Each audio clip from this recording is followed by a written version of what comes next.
पाहुयात पुढची बातमी। अजित पवार आणि मुख्यमंत्री एकनाथ शिंदेंचं वेषांतर त्यांच्याच चांगलं अंगलट येण्याची दाट शक्यता आहे। विरोधकांनी अजितदादांच्या वेषांतराचा मुद्दा चांगलाच लावून धरलाय। दादा वेश बदलून जातात आणि त्यांना विमानतळावरही सोडण्यात येतं।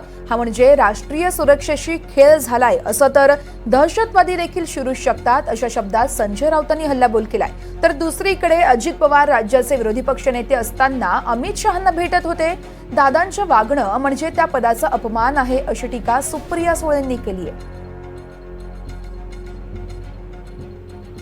मुंबईतून दिल्लीला प्रवासी विमानातून किमान 10 ते 12 वेळा वेश पालटून आले आणि नुसते वेश पालटून आले नाही तर बनावट नावाने आले। वेगळी वेगळी नावं आहेत। विमानतळाची सुरक्षा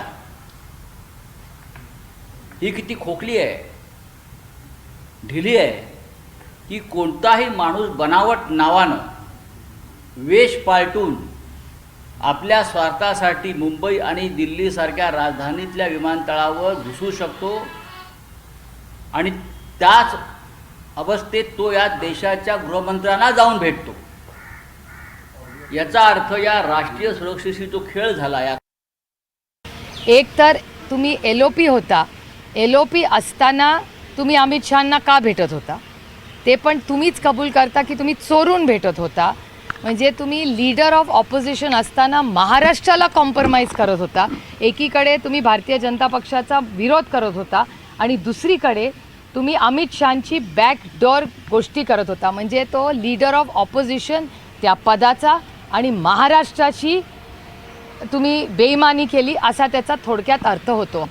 पण एका राज्याचा लीडर ऑफ ऑपोजिशन नाव बदलून बुकिंग करतो, एअरपोर्टला जेव्हा जातो तेव्हा त्याचं आधार कार्ड त्या नावाला मॅच होतं का? मग उद्या अजित पवारांनी असं केलं, उद्या कुठला तरी टेररिस्ट असं करेल, तो नाव बदलून येईल।